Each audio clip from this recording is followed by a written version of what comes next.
સાબરકાંઠાના ઇન્દરના લાલોડામાં હડકાયા શ્વાને 7 દિવસ પહેલા ભેંસને બચકું ભર્યું હતું ને આજે ભેંસનું હડકવા આવ્યા બાદ મોત થયું છે। ઇન્દર સિવિલમાં લાલોડા ગામે ભેંસનું દૂધ પીનારા લોકો રસી લેવા માટે પહોંચ્યા છે। ઇન્દર સિવિલમાં 20 જણાને હડકવાના ઇન્જેક્શન લેવા પડ્યા। હડકાયું શ્વાન ભેંસને કરડ્યું અને ભેંસનું દૂધ પીનારા ચિંતિત થયા છે। ઇન્દર સિવિલ હોસ્પિટલમાં 20 લોકોને હડકવા વિરોધી ઇન્જેક્શન પણ આપવામાં આવ્યું છે। સાબરકાંઠાના ઇડરમાં એક હડકાયા શ્વાનને ભેંસને કરડતા ભેંસનું મોત નીપજ્યું છે। 1 અઠવાડિયા પહેલા ભેંસને હડકાયા શ્વાને બચકું ભર્યું હતું અને ભેંસનું મૃત્યુ થયું છે। ત્યારે ભેંસનું દૂધ પીનારા લોકો પણ હવે ચિંતા મુકાયા છે અને લોકો હોસ્પિટલમાં પહોંચ્યા છે। 20 જેટલા લોકોએ હડકવાનું ઇન્જેક્શન લેવા માટે હોસ્પિટલમાં પહોંચ્યા છે।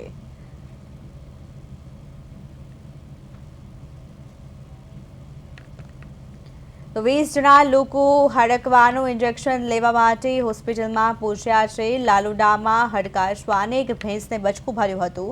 આ ભેંસને બચકું ભર્યા બાદ 1 અઠવાડિયા બાદ તેનું મોત થયું હતું। આથી ભેંસનું દૂધ પીનારા લોકોમાં ચિંતા વ્યાપી હતી અને લોકો તાત્કાલિક જ હોસ્પિટલમાં પહોંચ્યા છે।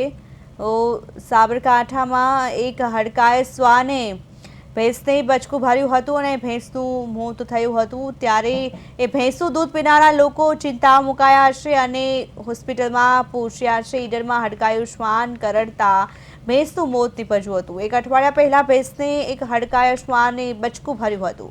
આ ભેંસનું દૂધ પીનારા લોકો હવે ચિંતા મુકાયા છે। ભેંસનું દૂધ પીનારા લોકો હોસ્પિટલમાં પહોંચ્યા છે। 20 જેટલા લોકો હડકવાનું ઇન્જેક્શન લેવા માટે હોસ્પિટલ પહોંચ્યા છે।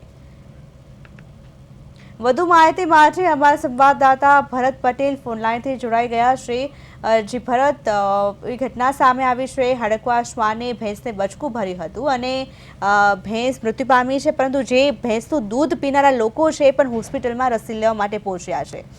શું અપડેટ્સ છે વધુ?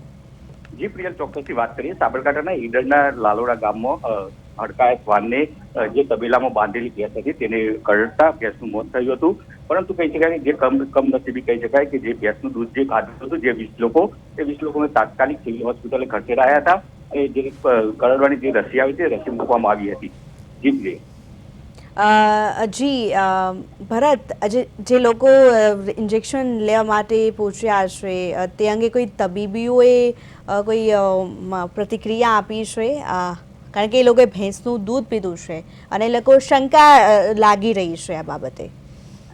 જે ચોક્કસ પ્રિયલ વાત કરી કે જે સ્થાનિક ડોક્ટર છે ઈડર સિવિલ હોસ્પિટલના, તે ડોક્ટરે જણાવ્યું હતું કે હાલ તો કહી શકાય કે તમામ લોકોની તબિયત છે તે સારી છે અને જે રસીના જે ડોઝ હોય છે તે ડોઝ રેગ્યુલર મૂકવા વિનંતી કરવામાં આવી છે।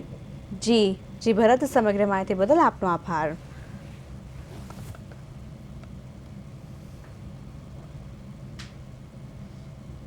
આજ રોજ અત્રેની હોસ્પિટલ ઈડર ખાતે ઇમરજન્સી વિભાગમાં લાલોડા ગામના 1:15 સુધી 20 દર્દીઓએ હડકવા વિરોધી રસી આજે આપવામાં આવી છે। એમને પૂછતા મંગળવારના રોજ ભેંસને કૂતરું કરડ્યું હતું અને એ ભેંસ દૂધ ગામના લોકોએ પીધેલ હતું અને એ લોકો આજે જાણવા મળ્યું અને ભેંસ આજે સવારે મરી ગઈ હતી, એટલે એક ડરનો માહોલ ઊભો થયો હતો। તો એ ડરને નાસવા માટે અને શંકામાં કોઈ આવે ના એટલા માટે આજ રોજ અંદાજે 20 લાભાર્થીઓએ હડકવા વિરોધી રસી લીધેલ છે અને એ લોકોને હડકવા વિરોધી રસી આપી છે અને અન્ય કોઈ બીજી કોઈ સારવાર અપાવી નથી અને રસી આપીને એમને ઘેર મોકલવામાં આવે છે।